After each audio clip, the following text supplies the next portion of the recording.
Hi, welcome to Off Script. I'm Zach Lewis. And I'm Dr. Draper. Today on the show, we're taking a look at Godzilla Minus One, the 33rd Godzilla film out of Japan from Toho Studios. I learned that when I was looking up trivia for the movie, but it's actually really cool. There's a lot to say about it. The internet's been going nuts. We watched it. We're going to let you know what's going on. We're also going to talk about Todd Haynes' May December, which is an indie film that's been getting a lot of awards attention. Stars Julianne Moore, Natalie Portman, and a young Charles Melton, who you might have seen on the CW show Riverdale. He's getting a lot of Oscar buzz for supporting awards performance in it. Big drama. Really excited to talk about it. We're going to talk about some trailers coming out soon. A couple of key features you're going to want to be at the movies for. These are not just movies like, oh yeah, we saw this trailer we were talking about. No. This is the stuff you're buying a ticket for next year. Okay, these are big features. And before we get to all of it, we talk about the news. Our first story this week, Andy. Pixar's got some movies coming back to theaters. We've been talking about Disney a lot on the show, of course. This year they're struggling a bit in their releases, lots of big budgets, not so big returns. So I think for the holiday, they're excited to put some Disney Plus features out in the movie theaters. What was this about? Yes, so three movies which were released straight to streaming, which are Soul, Turning Red, and Luca, will be coming to theaters in the spring. I think this is partially because Disney and all the studios are short on content because of the strikes that went on almost half a year this year. And so they're kind of pivoting, what can we put in the theaters, and something that they didn't give a chance, and almost it's kind of blamed for audiences staying home for Pixar and animation. So they're going to be putting these out in Soul in January, Turning Red in February, and Luca in March. So they're spreading these out, seeing how this will work. It's kind of odd because, like I said, these originally went straight to streaming, but that's what's happening in the spring. I am a little excited about this. We've covered all these movies on the show, and we had a lot to say about them. Turning Red was on my top 10 the year it came out. I also put Soul in my top 10. Luca, I think, was an honorable mention. I like Pixar movies, and I like these movies, right? I go for these. But going to see them in theaters, I think maybe like one I would spend the money to go see, because that, like, not only have I seen them before, they're available on Disney Plus right now, right? Which a service which I pay for. So justifying going to the theater and paying the price of admission to see them on the big screen is exciting for like a niche viewer like me. I don't know if general audiences are really going to turn out, and specifically because these are so adult, I think you're going to get, you're not getting little kids going to see these movies. These are aimed more at like the Fathom Event Studio Ghibli kind of crowd. The people going to see Perfect Blue, right, on a Thursday night would maybe go see these, I think, right? Like, but we might land in that sometime, not all the time. I think if I was going to go see one, I'd go see Soul. Andy, are you going to go see any of these again? I mean, do you care? No, not really. If I was, it would be Soul and Turning Red for sure. I really enjoyed those. Luca, I was a little lukewarm on, no pun intended. Wow. But I've also looked at I've looked at the release counter in January, February, and it is real weak. There is like nothing coming out. There'll be a bunch of Oscar films to catch up on, for sure. But it's another option for families, at least. It's Friday night. You want to get out of the house with the kids, go do something that's not in your own home. Yeah. Go see Soul. Go see Turning Red. Like, I can see that being a fun time. It does seem kind of strange though. Like I said, they shuttered these straight to streaming. Pixar employees were not happy about that, and it did seem to kind of downgrade the brand, and it trained audiences to stay home. And then Disney was mad. They were upset when no one came out to see Lightyear in theaters. Yeah, you're absolutely right. Same with Strange World. I mean, Strange World wasn't exactly Pixar, but like still big CGI Disney animated. People did not come out. Like, Disney has pointed that this is a reason for brand dilution, that people are just waiting to see things on Disney Plus. And for what it's worth, you're right. Like, we covered it big. Pixar employees were reportedly really upset when Turning Red was announced as a late third film that's going straight to Disney Plus. It's good that these are all getting in theaters. Like, I'm glad they're all getting their due. I think Turning Red came out in some places, but like it didn't get obviously the wide theatrical release as intended. And yeah, like I think there's special stories for the people that are into them. I got one friend in particular who loves Luca. Oh my god, favorite Pixar film. And I watch it, I'm like, I don't see the magic that way, but that's what makes him so special, unique. I'm glad the art is getting its due. I don't know how much it's going to I don't think it'll move the needle culturally. I don't expect to see memes about Turning Red and Soul over the weekends they're out, but those are coming out. Keep an eye out though for those in theaters.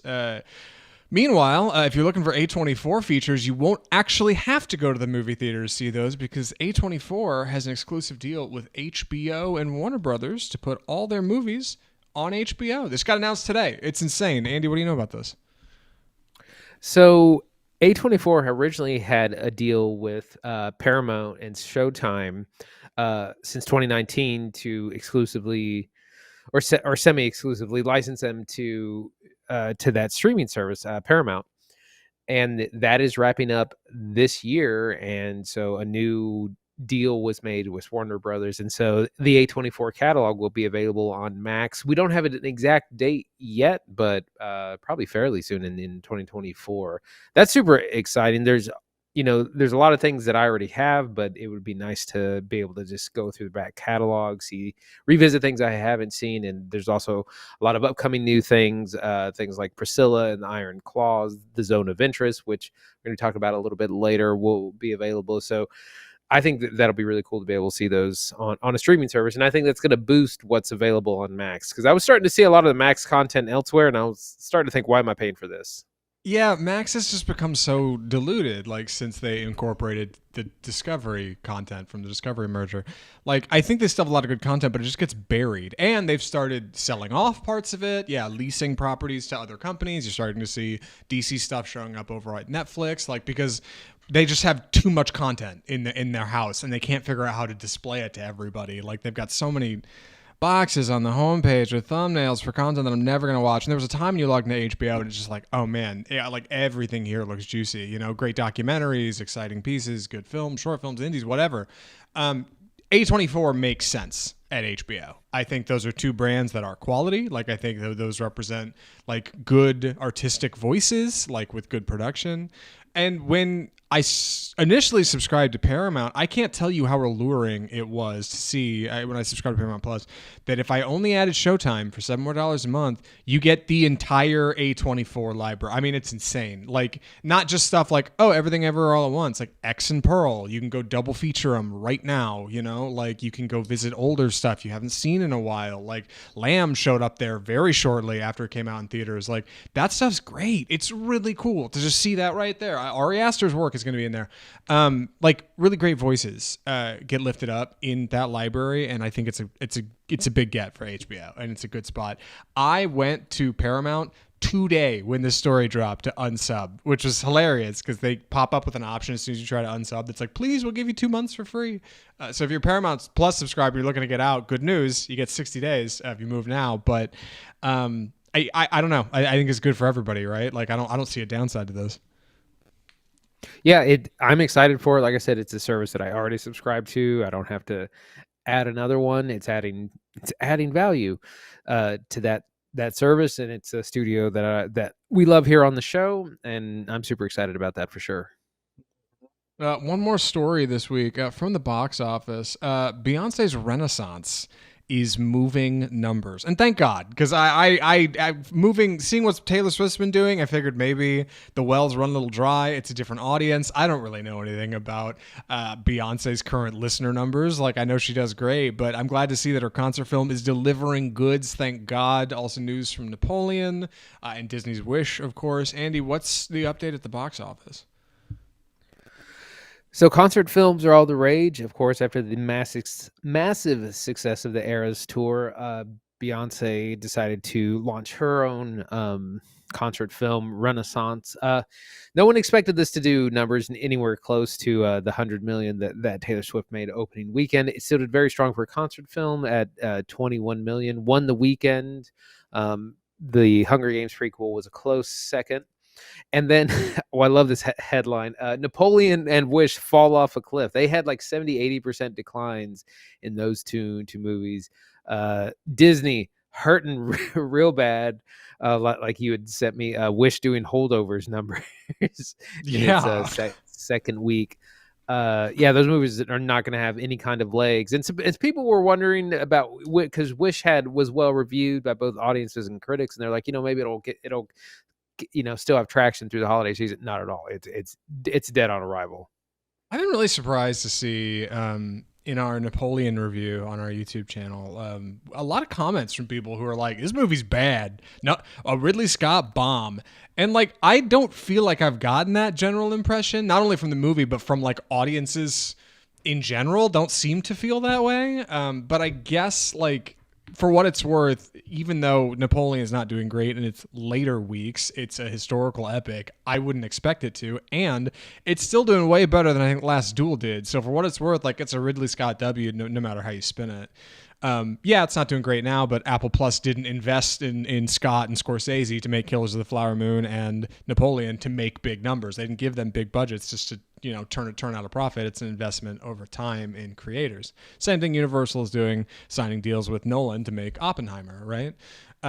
Wish, however, is like the big bad story of the week. I mean, Disney is really hurting with an animated princess feature, right? Like Disney's bread and butter. These things always make money, and Wish is not doing it. It's Bob Iger pivoting and saying quality over quantity. We talked about it just last week. Sure, dude. Like, when are we going to see that? Like you guys have a pipeline of features that are all sequels and remakes and prequels and big CGI junk. And it's like, I don't know, man. I think cultural conversation's moving a different direction. That's part of it. It's interesting because Bob Iger said, there weren't enough executives overseeing these projects. That's what was missing. That's where the mediocrity came from. And I was like, I think you got bigger problems than that. He was also blaming wokeness, saying, our films don't need to have messages. And I was like, these films really aren't that progressive to begin with. So again, blaming everything but the quality control over it. At Disney. Leave it to King Disney to say more suits. That's the answer. Yeah, more cufflinks on set. More accountants. Yeah, that's right. Can I get my shoes shined on the back here? Like crazy. Anyway, from a lot of exciting things going on at the movies, and not every week's the most exciting. But I want to say that one thing that's been particularly interesting, at least on the social side of things, is the buzz around this next feature we're talking about. I've seen Godzilla movies, right? Andy, you've seen Godzilla movies, but this one is different, maybe. So let's talk about it. Andy's going to take the summary on this one. So please let me get out of the way. Andy, please take it away. Godzilla -1. So just a little bit of history in the Godzilla franchise. Godzilla is owned by Toho Studios over in Japan. They made the original Godzilla film in 1954. There's been many iterations from that. Warner Brothers owns kind of the U.S. rights to Godzilla and the MonsterVerse. Then that's where you see like Godzilla vs. Kong, Godzilla King of the Monsters, those films. So these are two kind of separate versions of a similar character. But that original film, Godzilla, is meant to represent Japan's post-war trauma and fear of nuclear annihilation, having experienced nuclear destruction, of course, at the end of World War II. So Godzilla -1 kind of gets back to that original style of the film. It stars Ryunosuke Kamiki as Koichi, who is a kamikaze pilot, who is a failed kamikaze pilot. He does not complete his mission. He blames his airplane on faulty mechanical something or other. No one believes it.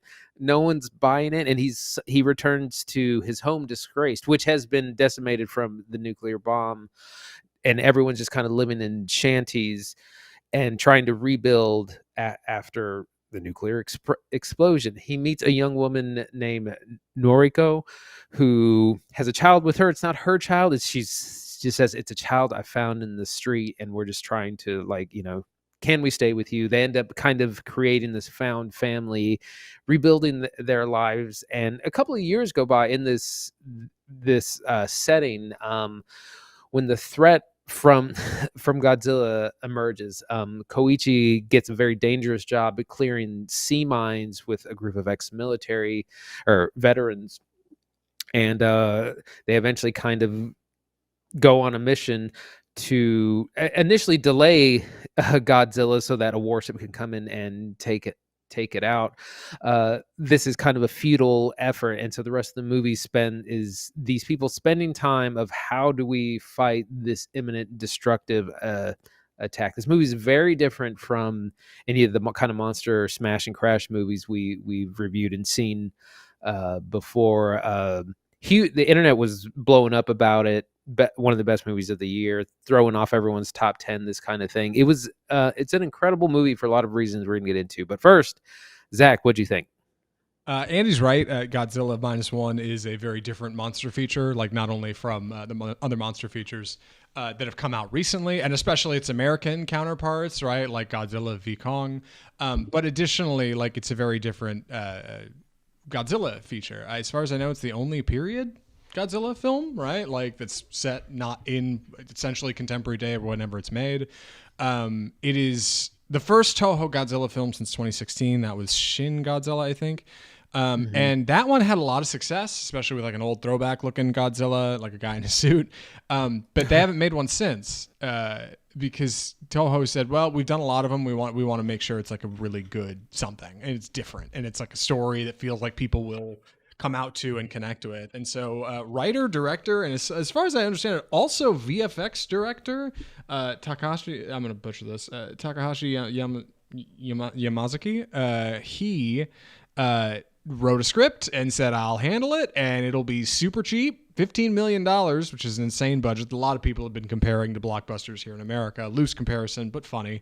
And it'll be a big feature. And it totally works. It totally works. I think what's best about Godzilla -1 is that it's a people feature, right? You genuinely care about the people on the ground. You genuinely are thinking, boy, I hope Godzilla doesn't squish this person because I really like them. And it's easy to look at like something goofier or more contemporary and say, oh, well, that happens in Godzilla features, but not quite like this. Like you genuinely get invested in your people first. Chris Stuckman over on YouTube had a great point about it. He said it reminded him of 2014 Godzilla here in the States, that one with Bryan Cranston in it and Aaron Taylor Johnson, where like for the first act of that movie, you totally care about Bryan Cranston and his family, and then it goes a different way and you kind of stop caring. But there's a chunk of that film where like that's the thing, that's the story, and Godzilla -1 like totally threads that needle. That is exactly what it's doing. It's super effective. Makes for a great watch. Lots of fun. A good holiday feature, even though there's nothing really holiday about it. Andy, where do you want to start talking about it? Let's start with our script and plot. This is really, it's not a monster feature as much as it is a post-war drama. Again, Japan post-World War II, huge fear, national PTSD after two cities were demolished in nuclear explosions. The movie is looking into that. It's looking into themes of found family, of war, of the value of life, or the reevaluation of life. Because again, things like kamikaze pilots, and now they're kind of looking like, well, maybe life is more precious than that. And some amazing writing. There's a great line where someone says, "Be proud to never have seen war. We leave you the future." And I was like, "Oh my God, where did this come from?" Like, it also has a very it's taken very seriously. It's not like there aren't really any like funny moments. It really is about post-war PTSD. What do you do when the war is over, but it's not over for you? What do you do when you still have nightmares of everything you saw and did or didn't do and feel like you should have? And it's just not what I expected at all from a creature feature. Additionally, like the creature is unique too. I had not seen Shin Godzilla from 2016. I don't know what that Godzilla looks like exactly. And honestly, walking into this movie, I had seen the first trailer a while back, but didn't even watch the final one. I just figured I'd go in fresh. I didn't even know it was a period film like when it started. I genuinely did not know what I was getting into. I just knew it was a Godzilla movie people liked. So I can say confidently, Godzilla is so cool in this movie because Godzilla is totally independent of the plot functionally. He's important in that he is like an event that our characters have to work around, but Godzilla does not have an antagonist. Godzilla does not necessarily play the villain. Godzilla isn't even a he, it's an it the whole movie. Like we just call him he because, Godzilla. But Godzilla is like this old godlike creature of the deep, and that's something that our director said. He said Godzilla from Japan, the difference between Japanese Godzilla and American Godzilla is half monster, half god. And when Godzilla shows up, nothing beats Godzilla, dude. Godzilla beats everything, and it's amazing. Like from like the incredible roar, which is actually like a really kooky lo-fi effect that they did. The trivia is on IMDb if it's true. To like the atomic breath that just looks like the greatest thing ever, and of course immediately evokes feelings of nuclear holocaust. Like fantastic. And like he comes up out of the water and like the Gregorian chants start and like the orchestra kicks in. It is the most holy event in the world, dude. And Godzilla cares for nobody. Godzilla does not really care about anybody on the ground. He's just doing his thing. He's you know, he's a creature of the earth, I guess. And it makes for a really fun watch. Like normally you're rooting for Godzilla, obviously you're rooting for your people here, but dude, Godzilla's the king. It's one of the, it might be the only time that I've seen a Godzilla movie where he was actually terrifying, where you're like, oh, this thing cannot be stopped. This thing will destroy everything, and does in a lot of ways. And there's some great action sequences I want to talk about, not just because they're good action sequences, but because it makes him so much more terrifying. There's a great, almost Jaws like end of the first act where our crew of veterans they're clearing landmines, but also have to kind of be bait for Godzilla, so they can kind of stall for time while a real warship goes up. And they're, like I said, it reminded me so much of Jaws in the imagery, and like it just looked good because they're out on a real like kind of rickety looking boat. They're driving as fast as they can. They got they got a machine gun on the back to kind of annoy it, but a couple of incredible sequences of just pure destruction. But again, all that goes to serve the story of how like unstoppable Godzilla is. Yeah, and this tremendous sense of like community and pride and patriotism, even in a group of people who have to come together to try to figure out how to deal with this thing. Because yeah, you're not stopping Godzilla. That's not going to happen. So you either have to get out of its way or figure out a way to divert it or something, right? Like you have to be cleverer than the monster. You have to outthink it. And the movie in its third act has a pretty fun like sequence that it engages in, and how they kind of come together and handle that. But there's this real tremendous sense of togetherness in a community rising up post-war that doesn't have the resources or the weapons to deal with something like Godzilla, not only because they've just lost the war, but because Japan was demilitarized by the United States like during the time this movie is set, so they wouldn't have even had like guys they could call. Like it manages to like thread a really clever needle and tell a Godzilla story in a time when you would not think Godzilla would need to be a story, which is funny because Godzilla's origins come from the bomb, right? Like Bikini Atoll. That's where that comes from. And it's clever that Godzilla Minus One manages to be something like prior to what came before previous Godzilla features to make that work. Actually, I think that's where the title comes from. The director said he wanted it to be like a step backwards from prior Godzilla films. Not only has Japan been leveled out to like base level from the war, the nuke and everything, we've gone down one. We're below one, so Godzilla Minus One. I think that's the gag.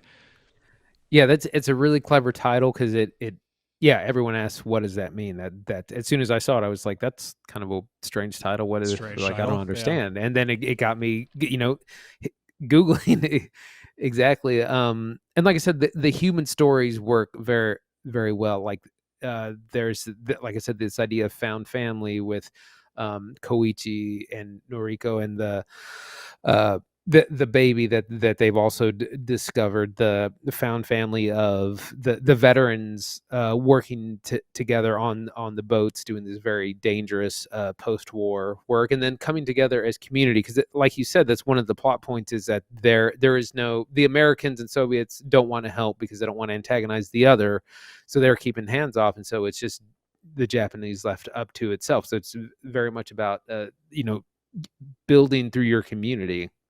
Yeah. One more quick thing from me, just because I don't want to give away too much of the film. The sound design is really tremendous in this feature, and the budget. I do want to talk about it in a minute. Like I said at the top, like it is hilarious to say how did they made this movie for $15 million and Marvel's wasted $250 million. What the hell happened? Hilarious. I love the meme. It's super funny.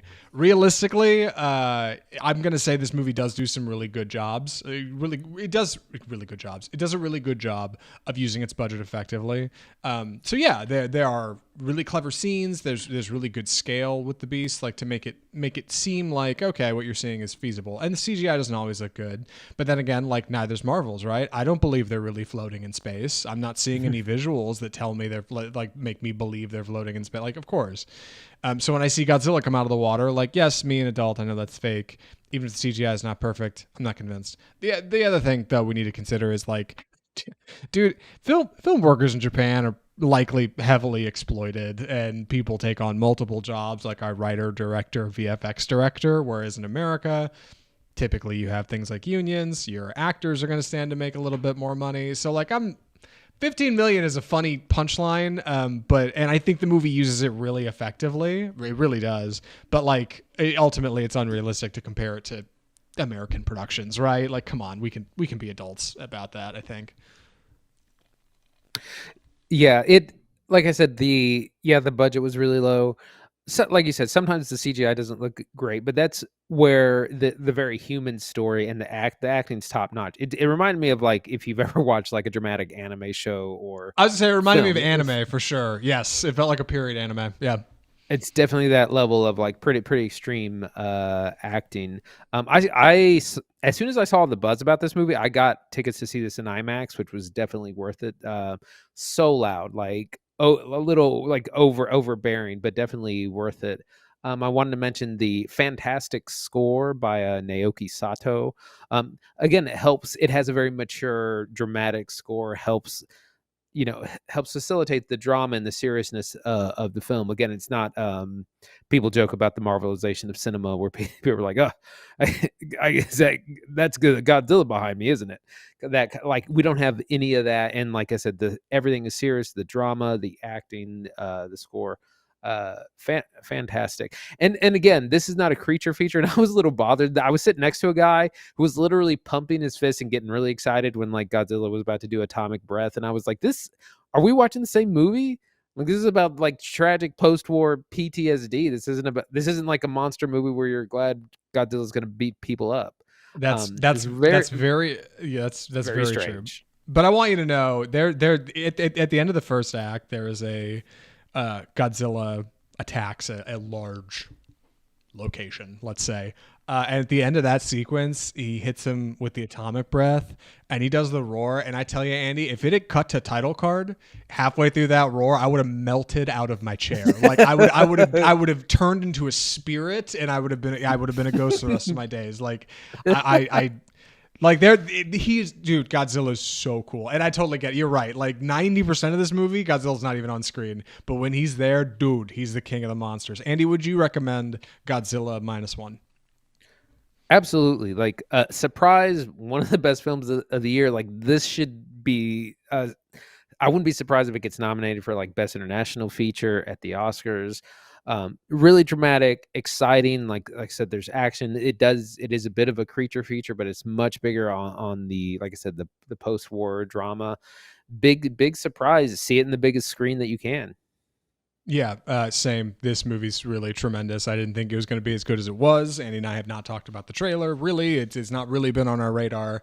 But the buzz has been undeniable, and there's a reason for it. It's a good movie. You should totally go check out Godzilla -1. I know it's weird. You might be like, well, wait, it's a Toho one. I haven't seen any of those, and it's subtitles the whole time. Don't stress about that stuff. Just get your popcorn and go enjoy some Godzilla because it's a good time. I promise. Especially if you're an anime fan. If you're an anime fan, you should not sleep on Godzilla -1. It's, like I said, surprisingly anime oriented. But speaking of big, bold, independent cinema, we got a couple of exciting trailers to talk about. And I'm really excited because these are both going to be bangers. These are big ones for next year. Andy, what do we call this segment? It's time for the trailer park.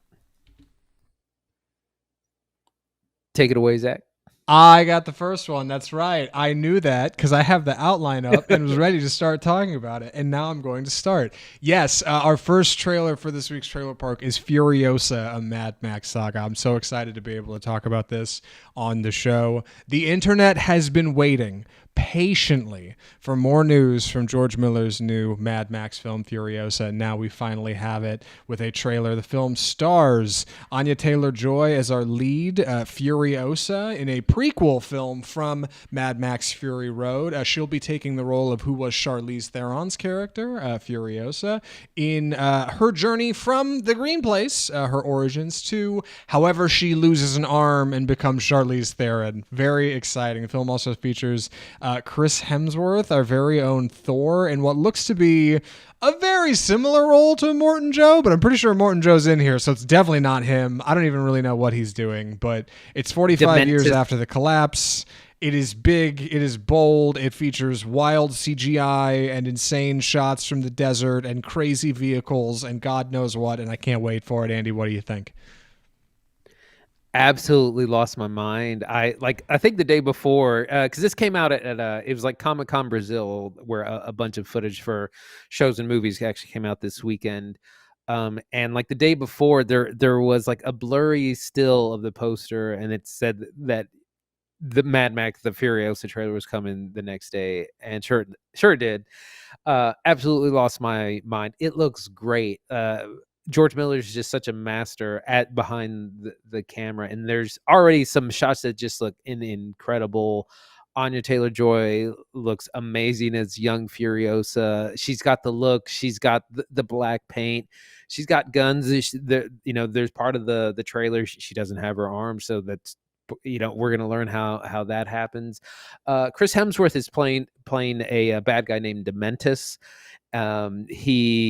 He has a kind of a strange Australian accent. He's going like extra kind of thick Australian, and he also has this kind of prosthetic. He doesn't look like Hemsworth. He's got a big prosthetic nose. We see young Morton Joe, of course, the villain from Mad Max Furiosa. And this just looks great. It looks like action all the time. And I mean, the internet was losing its mind. Everyone was watching it. It's true. A quick note on this before we move on to our next trailer. I just want to say, because I saw this in the Reddit threads a lot, and I had the same feeling. If you watch this trailer and you thought it looks a little CGI heavy, because dude, Reddit was roasting this when it came out. Everybody was like, "Wow, there's a whole lot of CGI." Number one, relax, breathe, watch it in 4K. It looks way better in 4K. I promise. It sounds crazy. Get a 4K screen, watch it. It looks better. Two, dude, George Miller's like 80, and they wrote a whole book on how much production on Mad Max Fury Road sucked, okay? If they're going to shoot some stuff on green screen, I'm okay with it. I saw 3,000 Years of Longing. That's where the real George Miller fans are, all right? So I'm good with it. Like, I'm stoked for this. I don't care. It only looks better every time I see it. I'm excited. Any other thoughts on the CGI, Andy? I'm sorry. I know we got one more thing. I just wanted to... I couldn't believe the hate. Yeah. My God. It looked a little rough my first viewing, and I definitely, when I watched it in higher quality, it definitely looked a lot better. It's unfinished CGI. It's not a final product, so I'm not worried at all. And again, the original Fury Road also had a good mix of practical and CGI effects. I'm sure it'll be fine when it comes out, which is anticipated to be May 24th, Memorial Day weekend, 2024. So we'll be very hyped for that in the new year. My God, we're getting Dune in March. Hopefully, new Bong Joon-ho at the end of March. We're getting Furiosa in May, dude. 2024 is going to be. Oh my God, it's going to be wild. What else? Sorry, one more. What else we got? The Zone of Interest came out with their second trailer actually just yesterday or today.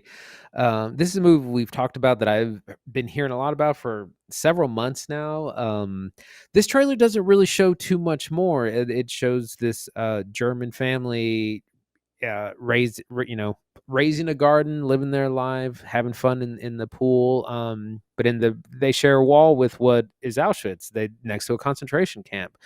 And it's just looming in the background. We don't get any scenes from in there. We don't know what's happening. We know because we know history, but we don't see it on screen. We hear very muffled screams and yells, just so faint, while they're just trying to live their kind of normal lives. They have a very kind of nice looking house and pool, and it's very disconcerting, and it's all about tone. Like, the trailer doesn't show a lot. I've heard this movie's kind of crushing, and they're hiding everything. They're not giving very much away in the trailers.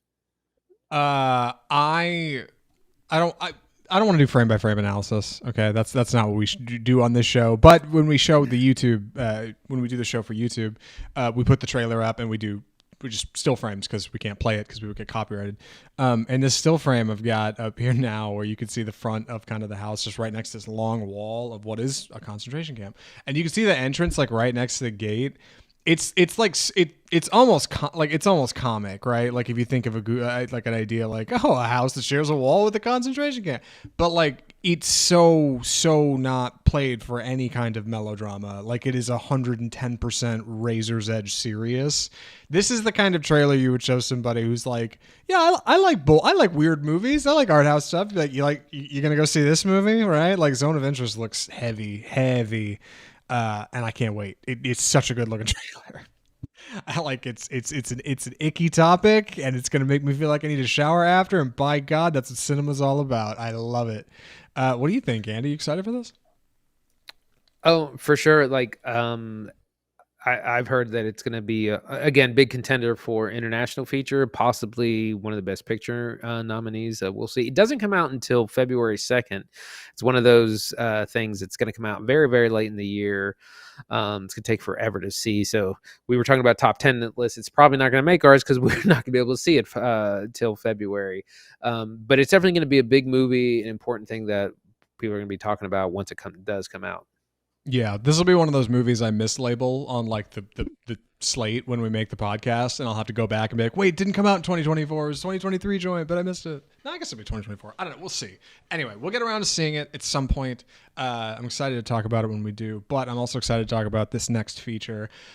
This is something different. Speaking of bold cinema, this is something wholly unique. Andy and I heard about this indie a little while ago. It is available on Netflix, who is distributing it, which is an odd distributor because it's an odd sort of movie, but I'm excited to talk about it. So I'm going to take the summary. The movie is May December.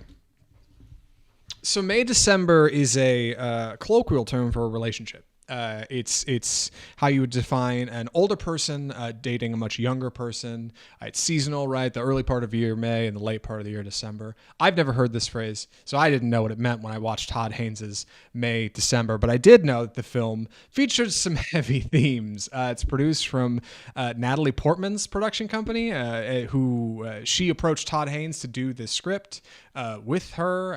He recruited Julianne Moore, and they're on their way. They've got a movie. The movie is about a young actress, well, not that young actually, an actress I should say, professional, who is kind of following a family, a bit of an investigative journalist kind of over the film, to learn more about her upcoming role as Gracie, a former felon and mother and wife who met her now husband when he was a teenager. And they developed a relationship, and she ended up having an affair with her then husband with this teenager. And then when she was arrested and taken to prison for having sexual relations with a teenager, she ended up falling pregnant and having his baby, and now they have a family, and it's 20 years later. There's been a TV movie about this, and now they're doing kind of a larger production, and Natalie Portman has arrived to follow them and shadow Gracie and learn more about their lives. It is a really, really unique feature about performances. Really tremendous. People have cited like Natalie Portman's work in Jackie as like kind of inspiration for her work here, like as playing somebody that's kind of playing something else. Julianne Moore's tremendous, and Charles Melton, who plays our young lad. I forget his name. Joe, is that his name? Joe. It's his Joe. Joe. Yes, Joe. He plays this kind of heartbroken, stunted 36-year-old man who is had part of him lost in the past and is maybe only just now starting to see that. I'm excited to talk about it. Andy, what do you think of May, December. So I've been hearing a lot about this movie. Again, big Oscar contender, lots of buzz. Her had really good performances, and a lot of times you hear that in the movies. Sometimes they don't really deliver, but this is not one of those. I thought this was really fantastic, very kind of uh, challenging movie to watch for sure, because it's not about the incident. Again, it's 20 years removed, and it's very much inspired by, but not based on, the Mary Kay Letourneau story from the late 90s, which was exactly the same topic. It was a teacher in her late 20s, early 30s who had a relationship with one of her students, and that woman went to prison. She had his baby. They got married after she got out of prison and were together for a long time. So it's very much that story, but it's looking at a lot of different things. So it's 20 years later. They live in Savannah, Georgia. They're part of this community. Like they have 3 kids together. They're having a birthday party whenever Natalie Portman's character shows up. They have neighbors over. So a lot of people have kind of let bygones be bygones, or just let the past be in the past. But at the same time, when she first gets there, they find there's a box of poop on their porch, because people still do that, because a lot of people have not. So it's looking at, what does this situation do? 20 years down the road, once you're past like all the tabloids and the illegalities of it all, what does that mean? And it's an incredible just look at, again, family, predators. There's a number of predators in this movie, not just Julianne Moore's character, relationships, past, present. Like there's so much going on, and what's brilliant about it is that it's made in the style of kind of a cheesy Lifetime movie. Like it has this weird haze over it. It has very overly dramatic piano music, and it seemed, to the point, it seems a little silly. Like I got a little bothered by the piano music until I realized that it's a bit. But it's looking at these issues very seriously, not the way that like a Lifetime movie would do that. And it's a strange thing where Natalie Portman's character is trying to, she's trying to understand the character of the woman and what she was thinking, what frame of mind she was in, and like trying to copy her mannerisms. And then there's the very uncomfortable conversations of like, because she goes around town asking people like, well, what happened when the story broke, when they were arrested, when they were caught, when she went to prison, what, you who were here, what was that like? And a lot of people would rather just not talk about it. But it's an incredible premise to have, and it's handled really delicately. Yeah, I think the performances are really, really incredible here all around. I mean, each of our characters is functionally performative in their nature. So you're watching an actor or an actress playing a character who is kind of playing at a character, but it's not as practical as an actor playing an actor. No, it's more complicated than that, right? Julianne Moore's Gracie is, on the one hand, playing a woman who is just trying to settle down, right? Like from the tabloids and the insanity of her previous life and her divorce, and just trying to like find love and joy in this relationship that she's in with her husband and her kids. And of course it's unconventional, but it's theirs, and that's what makes it special, right? And she's terrified of Natalie Portman poking and prodding and her how people feel about her, and of course like the safety of her family. But then at the same time, you have to remember, like, she's a predator and functionally like a child predator. Like, and there's bigger words for it, but I don't want to get demonetized. And like that, she's a convicted criminal, and she was a person who was responsible when a child couldn't be, in making decisions that are not okay. Meanwhile, like Natalie Portman, like, is the actress who's kind of following her. And on the one hand, Portman says, well, I want to get the story right. I want to do it right, and I want to give it justice, and I want to give it air, and I want people to come in and understand that there are people at the center of this story. But at the same time, Portman is trotting into these people's lives at the interest of her own career, and she starts to pick up similarities to Julianne Moore, right? She starts to pick up a bit of a lisp, and she starts to kind of wear her hair a certain way, and before you know it, like, she even starts to ape her relationship, and she starts to develop kind of a conversation that's ongoing with Joe, and the two of them have a bit of private and she also like is here for her own best interest, and at no point is saying, you know what, you guys are just trying to be good people. I should maybe step back or do the right thing. But then there's Joe, played by Charles Melton, who is getting a ton of buzz for the Oscars this year. I think people are saying he's a lock for a Best Supporting nom, at least, who is playing Joe, who is a 36-year-old father and husband, but fundamentally, like, he is stunted in time, like from the time he was taken advantage of and abused, like, and he is just kind of this insecure, very small man whose shoulders are always hunched over, and he speaks really softly. He does whatever Gracie says, and he's like so obviously eliciting like elements of childhood, and it's like so strained, and it's really, really brilliant drama work. The three of them are incredible. They carry the whole film. If there's any reason to watch this movie, I think it's watching these three. Yeah, I think one of the interesting things that this movie is really about it's really about its victim, which a lot of these, like, again, Lifetime movies, no, sorry, they're going to be catching strays. This whole review are not about. A lot of times, it is about the tabloid, taboo nature of what happened, and none of that is ever portrayed on screen. It's always referred to in dialogue.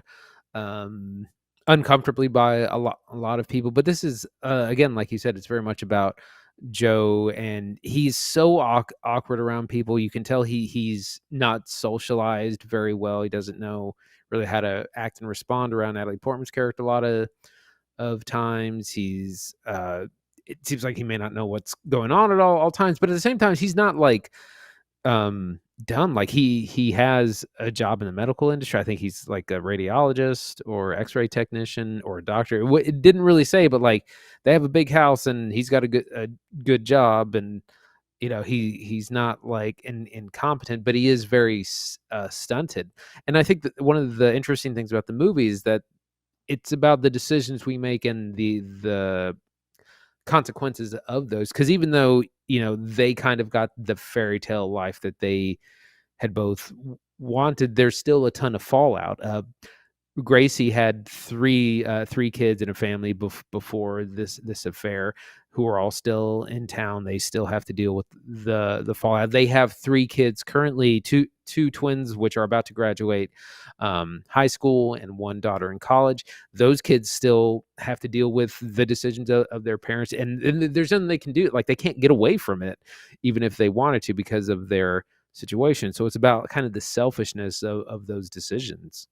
Yeah, and I think that selfishness ends up surprising us as audience members more than it like becomes apparent, because you so get pulled into the reality of these characters and their day to day, and like kind of that surface level appearance. I mean, when you first see Joe and Gracie, they're like at their kid's birthday party, and they're like hanging out, hugging. They seem totally fine on the surface. Like Andy said, Joe's got a great job, Gracie's a baker. Like they just seem like a totally normal family. And Natalie Portman comes off as a professional actress who's here investigating a role, and everybody has their kind of role that they're playing. But you just start to get pulled into the film more, and before you know it, you're judging people and thinking terrible things. You have to stop and go, oh, hold on a second, wait a second, yeah. Let me look at the larger picture of this, right? Like there's some bigger things at play here, and it makes for like a surprisingly like full experience out of what otherwise would be like a short feature. I think that's part of the reason I like the soundtrack so much. It is intentionally jarring, and I was listening to an interview earlier where they said that it was, I forget the exact term, but basically the music is designed to make you actively interpret what you're seeing. One of the first times it kicks in the film outside of the title cards is for a laugh. Julianne Moore says, Yeah. I don't think we have enough hot dogs for the barbecue. And then the music, boom, and it's like a Twin Peaks, like big, bold orchestra. Ton, ton. Yeah, and then it cuts to a grill that is full of hot dogs, like setup, music, punchline. It's almost like a laugh track. And then throughout the film, it's used differently, and you start to feel like, okay, well, why is this kicking in now? What does this mean? It's meant to elicit investigation from you. You're supposed to look at this oddly and think, what am I seeing here?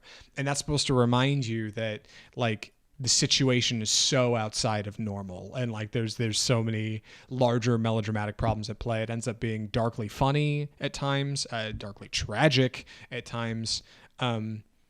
Man, May December is a big feature. And have you seen a lot of Todd Haynes' films? Because I haven't. I feel like I want to mention that. I'd talk more about him, but I don't know. I think I have seen Far From Heaven. I've been meaning to watch Carol. We Yeah, I missed Carol definitely. for the show. Yeah.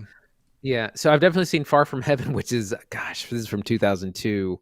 Julianne Moore plays a wife in the 1950s. So these two have worked together a lot. Carol, I've heard, is a modern classic that stars Rooney Mara and Kate Blanchett from several years ago. I definitely want to watch that. But like I said, I saw Far From Heaven back when it came out, and he makes great melodramatic films about human relationships. But I really enjoyed this in a lot of ways, in that it touched on very serious topics. One of the things it's about cycles of abuse. It has the very obvious one of Gracie and Joe, but then it's manifested in other ways. Gracie kind of talks down to her daughters, insinuates they're overweight. She gets her daughter a scale to go off to college, and her older daughter was like, "Oh yeah, you got me a scale too. Yeah, it was a great gift." And she was like, "Well, my mother got me a scale. And it's just like, while that isn't near as heinous as the major crime, it's still an example of like, this is how I was treated. This is how I was, verbally and emotionally abused, and now I'm still doing that to the next generation. So it's about like how hurt people hurt people." Yeah. Tragically, I don't think I have much more to say about it because I don't want to give anything away. I feel like I've maybe said my piece. Andy, any other thoughts for recommendations? I think I'm ready. Andy, would you recommend Todd Haynes' May December? Yeah, absolutely. It's very serious, but it's not heavy. I expected this to kind of have just heavier scenes and heavier things, and it's about very serious topics, but it's handled very delicately. Like I said, it's a drama with really interesting conflicted characters, and the consequences of selfish decision making, with really great performances from Julianne Moore, Natalie Portman, and somewhat newcomer Charles Melton. So highly recommend. Same. I think this movie's tremendous. It's available on Netflix. Like I said, it's a weird spot for it to be because Netflix has a funny way of promoting indie features. But I think they got a tiger by the tail. I think this will get some awards buzz. I hope so, at least for performances. Yeah, May December is really cool. You should definitely watch it. Like Andy's right, it's not too heavy, but be wise of your audience members, because there's definitely people in my life who would not sit for this movie. They would get very, very bored or not like it all and get out. But it's an exciting time at the movies. It's been an exciting episode. God, episode 235, right? Lord, we're coming up on That's 250. right. Watch out! It's coming around the corner. I know. Maybe Mad Furiosa will be just in time for 250. God, I think I was going to say January, February, March. We might even be in the middle of. We may have seen Dune 2 by episode 250. Maybe we can figure out a way to bump it up and do Dune 2 250, blow it out. Dune 250. I don't know. Anyway, what are we watching next week? So we were originally wanted to take a look at Poor Things, but that's only coming out in limited release this week. So what we're going to be looking at is The Boy and the Heron, which is Hayao Miyazaki Studios Ghibli's latest feature that everyone's kind of been buzzing and raving about. That comes out this week, December 8th. And also Eileen, which is the sapphic thriller starring Thomasin McKenzie and Anne Hathaway. Takes place in the 1960s. We talked about the trailer a couple of weeks ago. That looks really good. That's out this week. So those are the two, and we'll hopefully be taking a look at Poor Things and Wonka next week. Very bummed we can't watch Poor Things this week. I've heard nothing but good things. The reviews are incredible, but cinema fans know limited release really means it's releasing in LA and New York, and you have to wait if you're anywhere outside of those two places. So that's fine. In the meantime, Boy and the Heron looks super good. Really excited to see it. I just watched the final trailer for that in front of Godzilla last night, and Eileen looks low key, but dude, I like Anne Hathaway and low key features, and Thomasin McKenzie. say she was good in Last Night in Soho. I feel like she was good in that movie.